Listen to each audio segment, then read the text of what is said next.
ճանապարհի եզրին ադրբեջանցիներ են կանգնած։ Ցանկացած էսկալացիայի, Աստված մի արած էսկալացիայի պարագայում ընդամենը րոպեներ անց ադրբեջանցիները հայտնվելու են հենց ճանապարհի վրա, այսինքն այնտեղ ուրիշ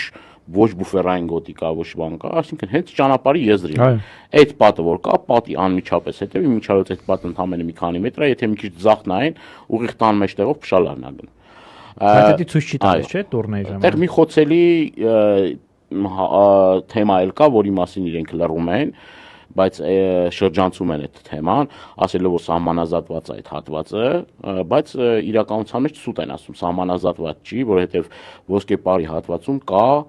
շատ զգայուն թեմա, որը իրենք շրջանցում են։ Եվ ամեն անգամ, երբ որ ուղիղ հարց է տալի ոսկեպարի հատվածի, դա Կիրանցից ոսկեպար այդ ճանապարհահատվածն է։ Այսինքն մենք ունենք տեղեկություններ, որ նաև այդ հատվածի վերաբերյալ որոշակի բանակցություններ են գնում։